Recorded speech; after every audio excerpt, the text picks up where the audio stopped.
conversar, tá gravando aqui, cara. Pode começar? Bom, pessoal, boa tarde. Boa tarde a todos e a todas. Meu nome é Pedro, eu sou sócio do Batista Luz Advogados, que é uma das empresas que está apoiando o Cubo nesse evento de aniversário. E a gente também está como patrocinador dessa trilha VC para Founders, tá? Nosso escritório já vem há muitos anos apoiando o empreendedorismo aqui no Brasil. A gente, desde a fundação do Cubo, a gente já fez uma série de eventos voltados para educação empreendedora, aspectos jurídicos para empreendedores, sempre tentando atender muito esse lado de empreendedores e empreendedoras que estão querendo entrar ou querendo escalar nesse universo de inovação. Embora a gente atenda clientes de vários setores diferentes e de vários tamanhos diferentes, a gente sempre tem uma ligação muito forte com o setor de tecnologia, que é o setor em que a gente mais atua e que a gente mais acredita que tem potencial transformador para o desenvolvimento do país. Meu papel aqui hoje é fazer a introdução do Manuel e do Anderson, sócios da Redpoint Ventures. A Redpoint Ventures é uma das empresas fundadoras aqui do Cubo. Assim como nós, eles têm tido um papel muito importante com a atuação institucional junto ao ecossistema de startups, de inovação, de empreendedorismo, fazendo um trabalho belíssimo, não só como prestadores de serviço no fim do dia, mas também como fomentadores do ecossistema como um todo. E a ideia aqui é fazer realmente um bate-papo com duas pessoas que têm uma experiência sensacional aí de venture capital, de investimentos, de inovação. Então, fiquem super à vontade para ir já pensando em perguntas, questionamentos, reflexões que vocês possam vir a ter junto com os dois, porque são pessoas sensacionais e, sem dúvidas, vocês podem aprender muito com eles. Mais uma vez, obrigado Anderson, Manuel, obrigado à organização do Cubo e obrigado a vocês por estarem aqui no evento. Bom, meu papel aqui é escutar as perguntas que vocês vão fazer para o Anderson. Tá? Brincadeira. Eu acho que eu queria começar rapidinho, só falando um pouco do que é a Redpoint Ventures, para quem não conhece. Acho que depois o Anderson vai falar um pouco do porquê que a gente se engajou num projeto tipo do Cubo. E aí a gente começa com o bate-papo aqui, que eu acho que a parte mais legal é justamente a gente poder trocar. Esse é o espírito aqui do espaço. A Redpoint Ventures é um fundo de venture capital com raízes lá no Vale do Silício. Nós temos dois sócios no Vale do Silício, que é a Redpoint e a iVentures, que vocês vão ver o Matias, que é um dos nossos sócios lá do Vale, falando hoje mais no final da tarde. E o que a gente faz é investir em empresas com viés tecnológico e de internet em early stage, tipicamente rodada de série A, que é o primeiro dinheiro institucional que a empresa está captando. E o que a gente quer é ajudar esses caras a construírem cases de sucesso. Como é que a gente tenta se encaixar nesse contexto? Nós somos ex-empreendedores, engenheiros da computação, que sempre tivemos conectados com o universo de tecnologia, e o que a gente quer trazer para a mesa é um pouco da experiência acumulada de todos os sócios e a equipe toda lá da Redpoint, e obviamente o acesso ao Vale do Silício, para tentar fazer com que a vida desses empreendedores seja um pouquinho menos difícil à medida com que a gente chega lá para ajudar. Então, acho que, para começar, esse é o pontapé inicial. Joia. Explicando um pouquinho do porquê que a gente está nesse projeto e o que a gente... o motivo de tanto orgulho que a gente tem do projeto estar dando tão certo, tão rápido. Parte do nosso DNA, desde a fundação, a gente, como o Manuel falou, a gente se considera empreendedor e o nosso empreendimento hoje é a Redpoint. E desde a nossa fundação a gente tem uma missão que é ser um fundo de liderança no ecossistema, mas também ajudar o ecossistema a se desenvolver. Isso desde a primeira conversa, onde a gente começou a plantar a ideia de fazer a Redpoint no Brasil. E a gente fez vários esforços já no começo da vida da empresa. A gente fundou a Redpoint em 2012, mas o Cubo representa um salto muito grande, sem dúvida, para a gente, mas para o próprio ecossistema brasileiro. Dentre as coisas que a gente via que eram importantes para o ecossistema brasileiro, um gap que a gente tinha era exatamente a densidade. Então, a gente tinha muita coisa acontecendo e cada vez mais coisa acontecendo no Brasil, mas a gente não tinha um ponto de encontro. Então, essa foi uma primeira ideia, uma primeira motivação para a gente passar a atuar através de algo como o Cubo. E está funcionando, está indo super bem. Uma outra preocupação que a gente tinha e que está sendo endereçada pelo Cubo E, sinceramente, a gente não tinha essa ambição toda, né, Manuel, no início. Uma coisa que acontece no Vale do Silício que a gente não tem no Brasil, ou não tinha no Brasil, era a participação das grandes empresas na vida das startups. As grandes empresas do Vale do Silício são ex-startups. Cisco, Intel, Microsoft, Facebook, todas essas empresas foram startups que passaram pelo ciclo de crescimento, receberam venture capital, fizeram o ciclo completo. E uma vez que ficaram grandes, começaram a atuar no ecossistema. Aqui no Brasil, a gente tem algumas empresas que são ex-startups que fazem isso, mas ia demorar bastante tempo até a gente ter 200, 300 empresas fazendo isso. Então, foi muito feliz o timing do mercado brasileiro com uma tendência mundial que é o corporate venture, que são as grandes empresas que não são ex-startups, empresas maduras, familiares, centenárias, se envolverem no mundo de inovação. Isso é uma tendência que começou a acontecer no mundo inteiro e aqui no Brasil foi catalisado, a disponibilidade existia já, mas foi muito catalisado pelo Cubo. E isso está trazendo muita evolução para o ecossistema brasileiro. Isso, quando a gente fala participação, tem a possibilidade, claro, de uma grande empresa comprar uma startup lá no futuro, tem a possibilidade de uma grande empresa investir numa startup, mas o dia a dia mais mundano é o que é o mais importante. É uma grande empresa comprar produtos e serviços de uma startup, é uma grande empresa se associar a uma startup para oferecer produtos inovadores para o consumidor final. Então, essa é a motivação da gente, Redpoint, e a satisfação que a gente está vendo do projeto andar tão rápido, é o principal motivo da gente estar investindo tanto nesse projeto. Tá? Todo esse blá, blá, blá aqui, como o Manuel falou, era para dar tempo para vocês fazerem as perguntas. Então, over to you. Obrigada.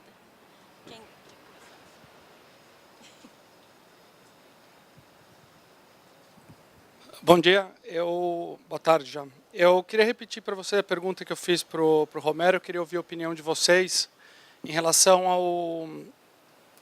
Como que vocês enxergam as empresas que estão buscando investimentos hoje entre 1 e 4 milhões de reais? Porque eu vejo que tem um terreno muito fértil, muitos investidores abaixo de 1 milhão de reais, e vejo muito poucas empresas entre 1 e 4 milhões recebendo investimento, e acima de 4, aí eu vejo acho que várias empresas com perfil, inclusive da Redpoint, que atuam. Mas esse meio me parece um limbo aí, e eu sei porque eu estou presenciando esse limbo, então eu queria entender. Acho que a gente atua, inclusive, exatamente nesse espaço. A gente faz cheques até um pouco menores, quando você pensa no nosso programa de seed, mas, tipicamente, a gente olha os deals de série A, sei lá, 1, 2 a 3 milhões de dólares. Então, essas empresas se encaixariam nesse perfil.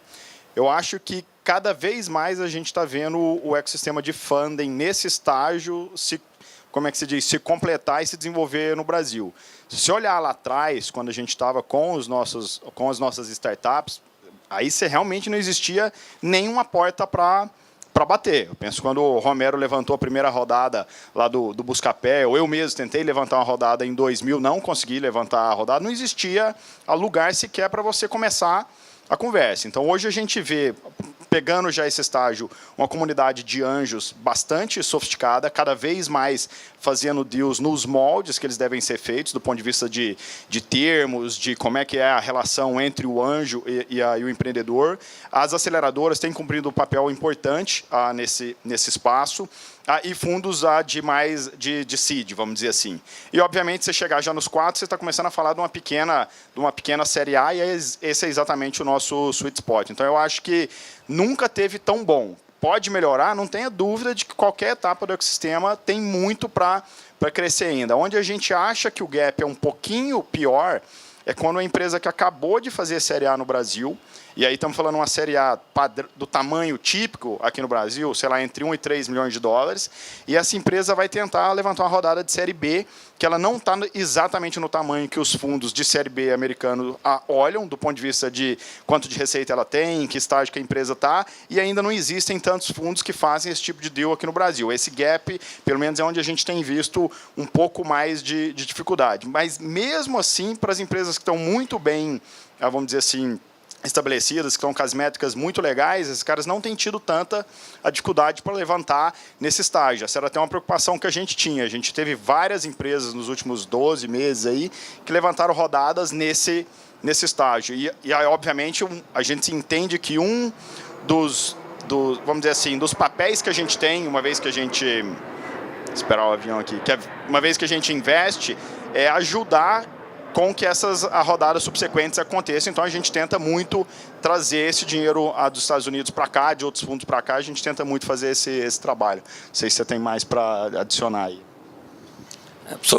Resumindo aqui o que o Manuel falou, a rodada mais difícil é sempre a próxima, né? Então, mas, brincadeira à parte, uma coisa que talvez ajude é esquece o tamanho do cheque e pensa no estágio da empresa. É assim que a gente, Redpoint, pensa e vários dos fundos pensam também.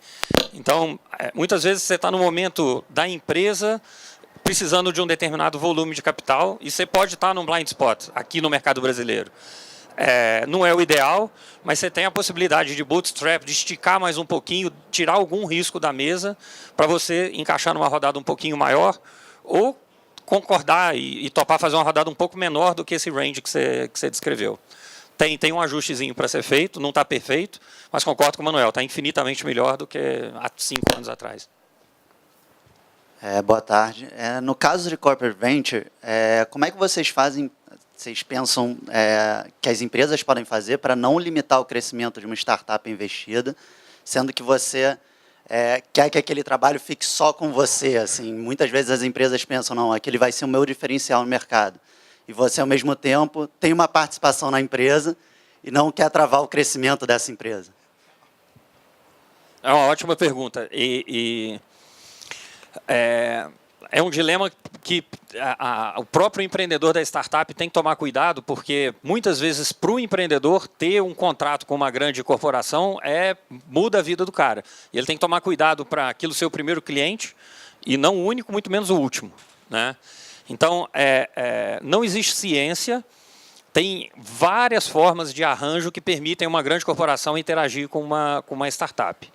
Você pode ter desde acordos de exclusividade geralmente limitado por tempo.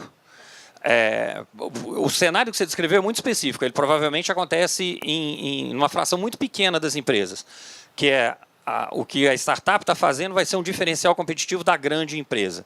Isso não é o mais comum. O mais comum é ser uma melhoria de eficiência, mas que é mais tranquilo. Nesse caso específico, tem vários arranjos, porque você vai ter a preocupação não só de exclusividade, mas de continuidade, né? Vou casar com essa startup aqui para fazer uma coisa que é vital para a minha empresa, e se ela desaparecer amanhã, né? Então, tem regras de contrato que permitem fazer arranjos onde você vai ter exclusividade por um tempo, você vai ter exclusividade de um segmento, esse tipo de coisa dá para fazer. Se for muito central, se aquilo ali for virar a sua vantagem competitiva de fato, o que na maioria das vezes acontece é acabar fazendo uma aquisição da empresa. Pode ser uma aquisição precoce e pode não ter oportunidade de fazer essa transação, mas tem que olhar caso a caso mesmo. Que a brincadeira é assim, é muito difícil comer o bolo e guardar o bolo, né? Essa em geral é complicada, assim. Eu acho que uma coisa que é importante, especialmente bem no começo da vida da empresa, é ter a cabeça um pouco mais aberta, que muitas vezes o fato dele estar atuando de maneira mais aberta no mercado vai garantir que aquela empresa de fato desenvolva aquela tecnologia, aquela solução. Muito mais fácil de desenvolver na diversidade de N clientes do que em um cliente só. Né? E o risco de você trazer aquilo para dentro e entrar na máquina de moer carne ali da Corp é muito, muito natural. Acho que uma coisa que a gente tem até de passado em comum, eu, o Romero e o Anderson, a gente também teve muito no lado Corp. Né? O Romero começou um dos primeiros programas de Corporate Venture lá no Buscapé, nem tinha esse nome. Eu fiquei 6 anos na Abril, depois que o Anderson comprou minha empresa para a Naspers para Abril, a gente ficou tocando operações lá. E esse era um dilema que a gente vivia o tempo inteiro. Você via empreendedores muito bons, com coisas que poderiam ser legais, e dependendo do tipo de, vamos dizer, de relação que você desenhasse com aquele cara, se você executasse, era um tiro no próprio pé. Porque rapidamente você ia matar as condições que permitiram que aquela empresa fizesse aquilo diferente do que você estava acostumado a fazer. Então, esse é um equilíbrio, vamos dizer assim, sutil, que você tem que achar a melhor maneira dele funcionar. Assim. Aqui, eu queria perguntar qual a primeira frase, a primeira abordagem que vocês gostariam de ouvir do empreendedor quando apresenta um projeto para vocês?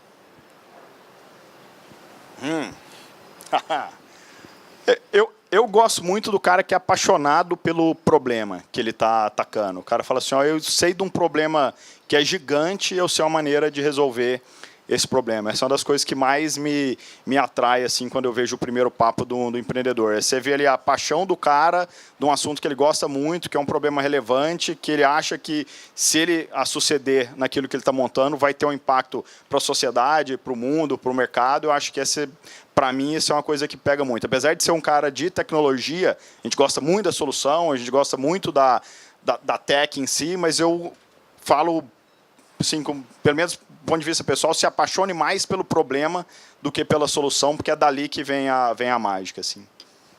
Perfeito. Boa tarde. Vocês fazem alguma parceria ou têm sinergia com o investidor anjos?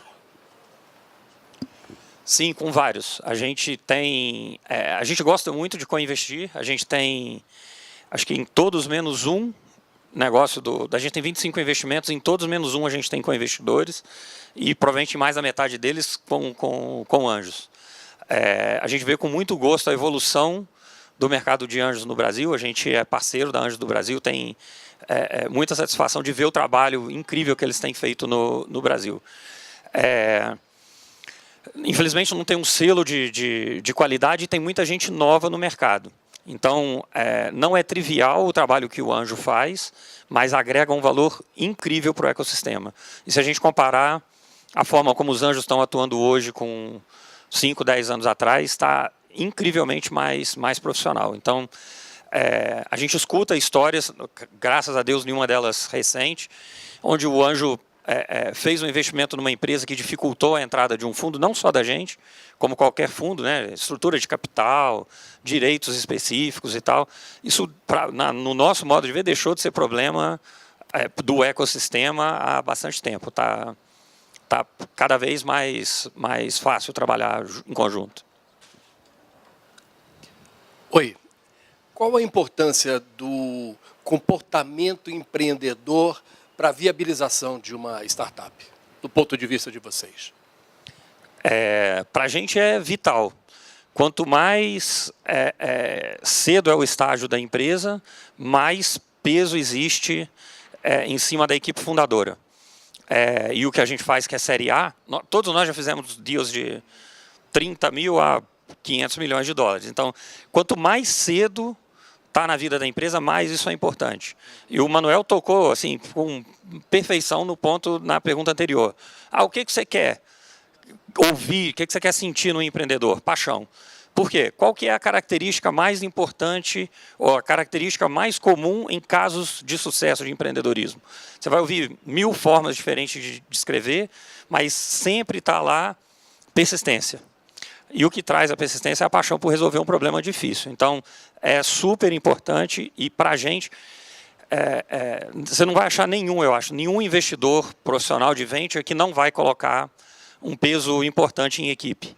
Você tem 2 grandes academias de pensamento em VC. O cara que todo mundo precisa de atuar num mercado grande, com uma equipe brilhante e um produto incrível. Aí você tem 2 academias. O produto é o mais importante, a tecnologia é o mais importante. Se precisar, eu arrumo uma equipe. E o que a gente... funciona, tem muita gente de sucesso fazendo isso. O que a gente pensa é a outra academia, que é por estágio e por crença pessoal. O mais importante é a equipe.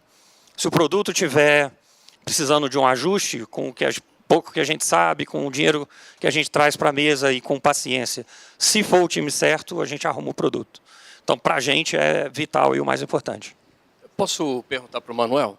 Manuel, você diria que há uma tendência a dar mais valor no desenvolvimento da conduta empreendedora desse empreendedor e da sua equipe? Você tem sentido que isso está ganhando importância? Acho que cada vez mais. A gente vê uma das coisas que deixa a gente bastante feliz de estar nesse mercado é ver vamos dizer assim, a melhora de qualidade dos founders nos últimos anos. Eu falo assim que, eu vejo quando eu estava empreendendo lá e vejo um founder de hoje que vem fazer um pitch, dá até vergonha do que eu falei para alguém há 5, 10 anos atrás, entendeu?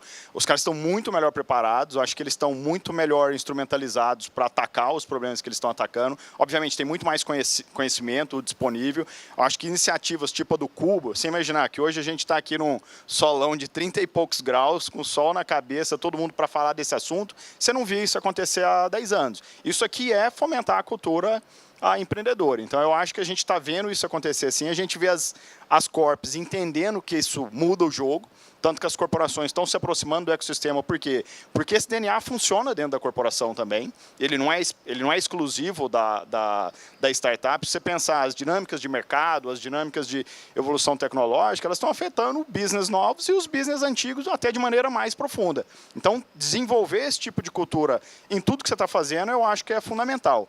Eu gosto muito disso, que eu acho que isso é meio DNA do brasileiro. O brasileiro não desiste nunca, o brasileiro acha uma gambiarra para resolver um problema. Isso, para mim, é cultura empreendedora. Você abordou o problema por um ângulo, bateu a cabeça ali, você dá a volta e vamos tentar resolver do outro jeito. Acho que sim. Aqui, com relação ao cap table, qual que é o sweet spot para chegar tanto no Seed quanto no Série A? E se tem algum percentual de diluição que vocês fogem do deal? Tem, é uma ótima pergunta. A gente se considera como o primeiro investidor institucional, né? Muitas vezes, quando a gente investe, que se forma o cap table, antes tem vários conversíveis, várias dívidas, né?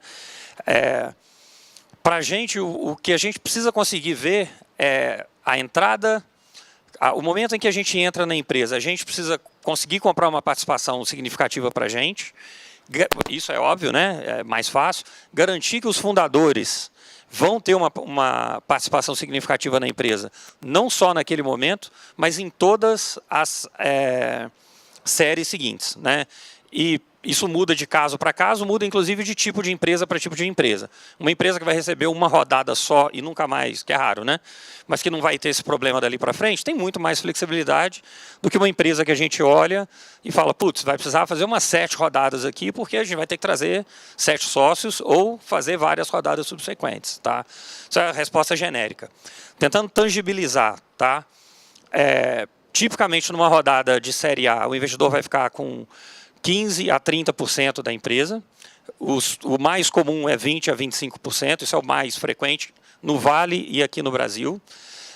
A rodada de anjo tem que permitir que, quando essa rodada de 20%, 25% aconteça, o controle... Aí a nossa crença, Redpoint, tá? A gente é um minority investor e a gente gosta que o founder continue com controle depois da gente investir. Então, esse é... Nunca vai acontecer? Não, pode acontecer. Mas, em geral, a gente quer investir na empresa e os founders continuarem com controle. E o ideal, que a gente acha que é o redondo, é a Série B veio e teve uma rodada e os founders ainda continuam com controle. Aí, numa Série C, a empresa está mais madura, o business está mais provado, vai entrar um novo sócio e uma rodada grande, aí, provavelmente, o empreendedor o grupo de fundadores vai abrir mão do controle, mas não em favor de um investidor.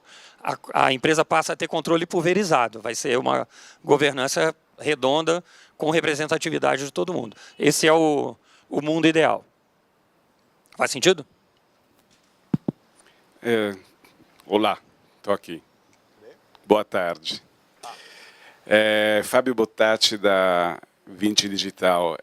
Eu sou o fundador e CEO da minha empresa, é assessoria estratégica de Industrial IoT. Sou estrangeiro, acho que já se sacaram do sotaque. Mas trabalho e moro no Brasil faz mais de 16 anos, acho que alguma coisa conheço. Quanto ao ambiente institucional de regulamentação pode ser visto para esse tipo de inovação no campo de investimento, crescimento, uma barreira ou uma ajuda ao fomento ao desenvolvimento do sistema de venture capital, seja nos primeiros estágios ou nos rounds, porque na verdade a gente pelo menos sabe que algumas barreiras são culturais, e isso tem qualquer tipo de sociedade, mundo, mas outras são das instituições e das regulamentações que, infelizmente ou felizmente, no Brasil é um pouco mais complicado se virar, como é a minha experiência de executivo. Porém, desconheço o ambiente do Venture Capital. Acho que essa pergunta é ótima, porque isso afetaria a atividade core que a gente desenvolve hoje, né? A gente não tem visto isso ser um empecilho para a atividade que a gente está desenvolvendo. Desde rodadas bem iniciais, rodadas com modelos de debenture conversível, etc., até as rodadas de equity dali para frente, a gente tem visto os modelos e a regulação aqui funcionar de maneira adequada. É claro, existem melhorias que poderiam ser feitas em cima disso. Sim, muitas delas estão em discussão, né? Às vezes, policy making no Brasil, às vezes tem aquilo, você dá um passinho para trás para depois tentar dar dois para frente, de vez em quando a gente toma uma bala perdida aí durante o processo, a gente viu isso acontecer com a história de investimentos anjos, né, ganho de capital, etc., mas a gente não tem visto isso como um problema, né, Anderson? Não sei, assim, pelo menos o que eu tenho visto no dia a dia, não como um empecilho, não.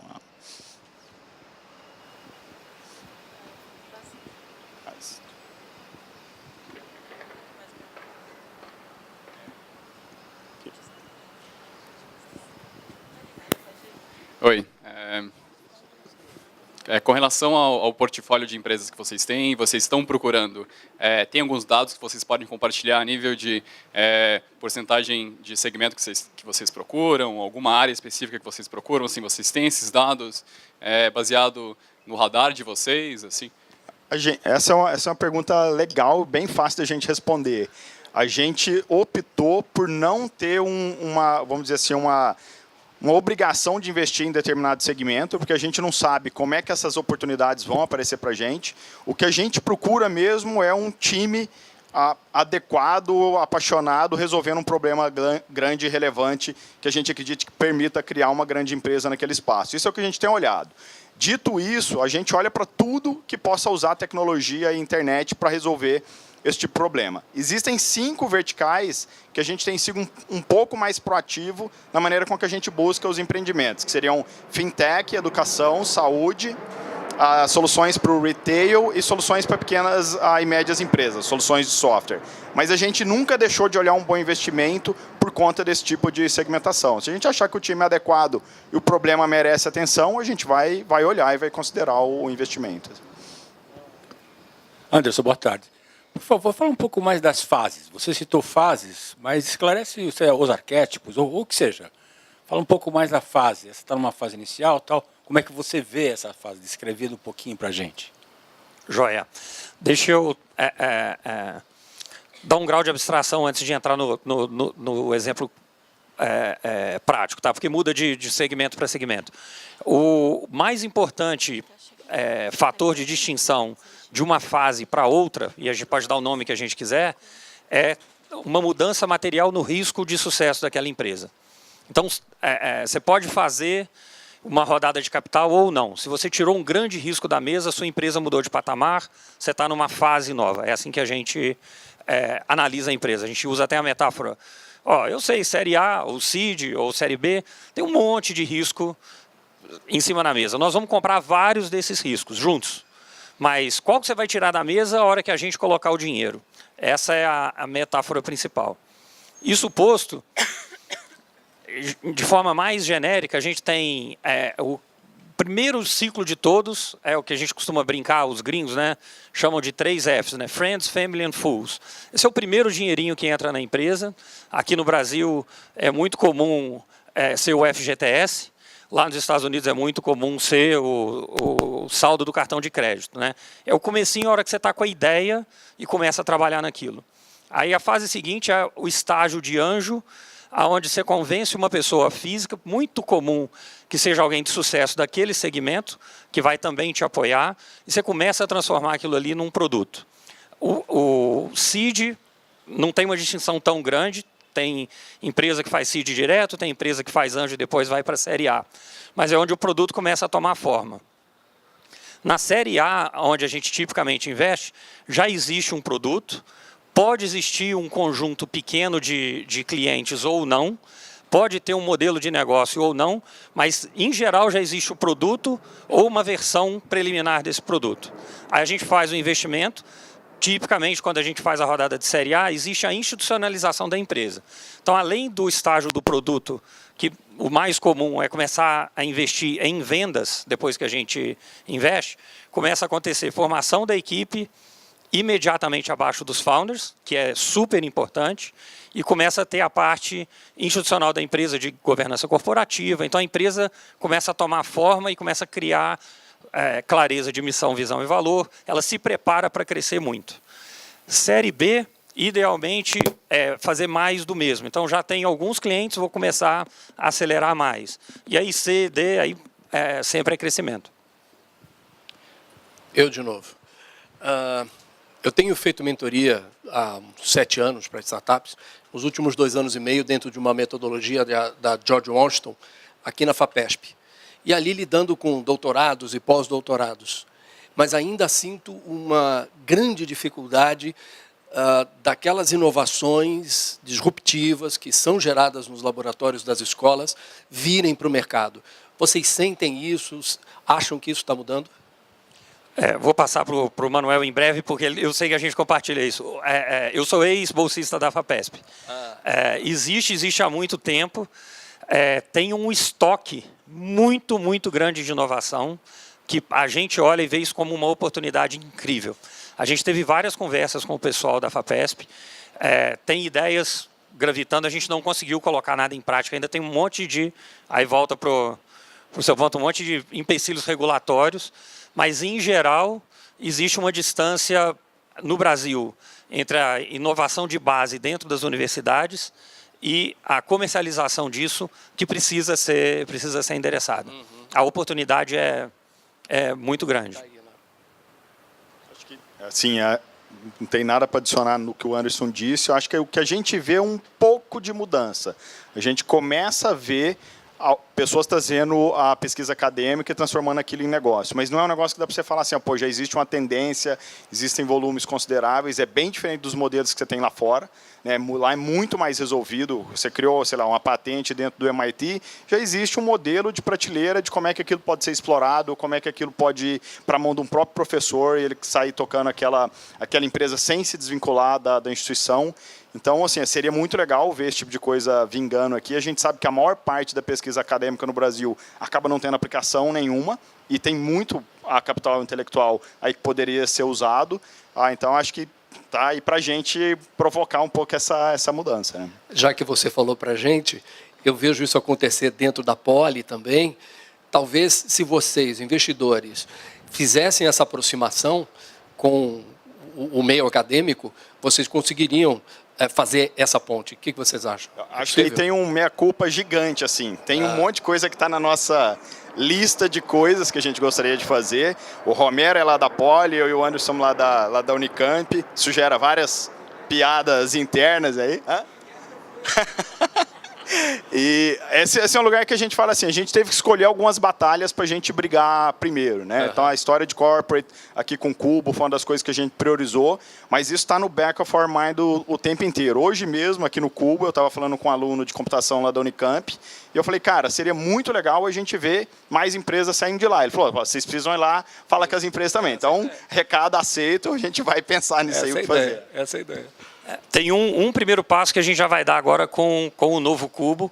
Dentro do novo Cubo, a gente vai ter uma área específica para parceria com grandes universidades. E a ideia é ter... a gente vai misturar o problema brasileiro com uma coisa que a gente vê no Vale, que é lá a gente chama de empreendedor em residência, que é alguém que vai para dentro de um fundo. E o Android, por exemplo, foi desenvolvido assim. O Android foi criado pelo Andy Rubin como empreendedor em residência dentro da Redpoint lá. A gente vai trazer essa experiência aqui para o Brasil dentro do Cubo. Então, está sendo definido um monte de coisa, mas a ideia original é algo como 60 posições para buscar dentro das universidades talentos de inovação tecnológica que queiram explorar a ideia de montar alguma empresa. Então, 1% dentro do que a gente poderia e deveria fazer, mas está no radar, estamos andando. Eu diria que se vocês não fizerem, caras como, por exemplo, o Robert Jensen, que leva turmas de startupeiros para ver o que está acontecendo no Vale do Silício, ele já está trazendo para cá essa visão do Vale para ser investida aqui. Estou me certificando nesse negócio. Se vocês não fizerem aqui, os caras vão vir de lá para cá. Mas, de novo, acho que eu vou aproveitar o gancho aqui e falar, não é se a gente não fizer, o outro faz, tomara que os dois façam. Né? A filosofia do Cubo sempre é conectar. Então, a gente não quer fazer tudo. A gente faz as sessões sobre aonde atacar com a estratégia do Cubo, aonde a gente vê gaps. Então, oxalá que ele faça e que dê certo e que a gente integre lá com o Cubo. Vamos fazer junto. Boa tarde, Matheus do Darwin, tudo bem? Eu gostaria de perguntar para vocês qual a opinião em relação aí aos estágios das empresas. O que tem de gap na visão de vocês para que as empresas cheguem a investimentos no estágio que vocês fazem, com cap table não tão diluído, a ponto de que ela tenha depois condições de go global, de realmente conseguir fundos ainda maiores e ter a capilaridade mundial que se almeja? Então, assim, para ela chegar bonitinha, o que vocês acham que tem de lacuna a ser preenchida no ecossistema para chegar aí nos fundos como Redpoint? É uma ótima pergunta. É difícil passar uma receita de bolo, né? A experiência recente nossa, vamos dizer, há 3 anos para trás, a gente via problemas muito mais graves. E dava um trabalho muito grande educar os investidores que vinham antes da gente para educar, desculpa a arrogância, né? Mas o que poderia ser feito diferente para que a gente pudesse entrar, vamos colocar dessa forma. Porque nem toda empresa quer fazer ou pode fazer o ciclo de investimento com venture, mas as que fazem precisam estar prontas para fazer essa trajetória, né? Então, acontecia de forma autêntica, um investidor investia na empresa, ficava com 40% do capital, porque ele estava colocando uma quantidade de dinheiro e não tinha nada, e ele achava que aquele era o número certo. E depois a gente tem que explicar, olha, nós vamos ter que mudar o jogo aqui, você vai ter que cair de 40% para 12%, para a gente poder ficar com 20% e botar $2 milhões na empresa, para ela poder virar uma empresa grande. Hoje é muito mais fácil ter essa conversa. E a maioria dos investidores hoje percebe, fala, olha, eu coloquei o dinheiro e peguei 40%, achando que essa empresa ia valer R$3 milhões, R$10 milhões. O plano que está sendo discutido agora é para essa empresa valer centenas de milhões de reais. Então, tá ok, ao invés de ter 40, eu ter 8, 12, porque a empresa vai valer muito mais. Essa conversa está mais fácil. Se eu tivesse que me perguntar hoje aonde a gente peca, a gente, os investidores anjo, quem vem antes, quem vem depois, o que a gente vê e dá mais dó no coração hoje são rodadas subdimensionadas. Esse eu acho que é o próximo problema que a gente tem que endereçar no Brasil. O cara vai, levanta uma rodada com o nome de seed, por exemplo, e o dinheiro que ele levanta não é o suficiente para ele tirar aquele tal do risco da mesa. Então ele levanta, sei lá, 500 mil, depois ele vai fazer uma rodada e a empresa não está materialmente diferente. Então a gente olha e fala, putz, já tem diluição, esse cara já gastou 500 mil, e o que ele entregou de concreto? Ele fez um monte de coisas, mas não mudou de patamar. Então eu acho que onde a gente, e isso é responsabilidade sem dúvida nenhuma dos empreendedores, mas muito dos investidores, que é, antes de colocar o dinheiro, garante que o dinheiro que está sendo colocado é suficiente para aquela empresa mudar de patamar. E empreendedor é otimista por natureza, e tem que ser mesmo, e o aprendizado que a gente vê na prática é que sempre leva mais tempo e custa mais caro. Então tem que calibrar para a gente garantir que a empresa consegue dar o salto e aí a corrida fica mais rápida. Não sei, algo mais? Não, acho que só adicionaria que nem toda empresa precisa seguir a rota global para ficar grande. A gente tem um monte de exemplos de empresas que atuam só no mercado brasileiro, é gigantesco. Tem mercados que, se você pegar 0,01% do market share, você já criou uma empresa de bilhão. Então eu acho que a gente tem também que entender que tipo de empresa funciona em cada um dos caminhos que a gente está olhando. A gente adoraria ver mais empresas globais, a gente começa a ver isso acontecendo dentro do portfólio, mas isso não é uma condição para o investimento ou para se criar uma empresa grande. De novo eu, Maurício, da Curitiba Angels. Vocês exigem ou recomendam fortemente da startup se converter em SA? Não é uma exigência que a gente faz. Hoje o que a gente começa a ver, muitas empresas chegando para fazer a captação de Série A, por exemplo, e já consolidadas fora, né, consolidadas em Delaware, por exemplo. O que tem é que, dependendo do tipo de veículo que vai fazer um investimento na empresa, isso também está mudando, porque você tem mudanças na regulação dos FIPs, etc. Era uma obrigatoriedade você virar um SA para um FIP a investir, por exemplo. Então, para a gente, não existe uma questão de eu só investo em empresa se tiver esse tipo de desenho, tanto que uma decisão que a gente tomou lá atrás, quando a gente criou o fundo, foi de ter uma estrutura, tanto a estrutura offshore, para poder empresas que estavam consolidadas fora, como o FIP, para poder investir em empresas que estavam aqui no Brasil. O que a gente não queria era perder um bom deal por conta da estrutura. Agora, é claro que existem estruturas que têm suas vantagens e aí tem um momento adequado para a empresa fazer aquela mudança. Se a gente achar que o melhor caminho é fazer a consolidação, virar uma SA, a gente vai sugerir que isso aconteça.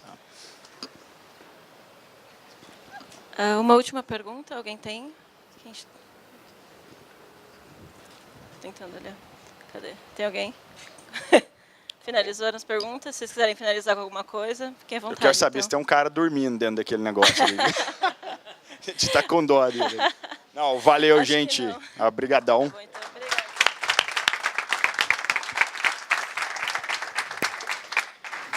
Gostaria de agradecer aqui em nome do Cubo, dar um brindezinho para vocês. Pessoal, só um recado rápido. A gente vai ter um bate-papo agora sobre inovação com o pessoal da TOTWO.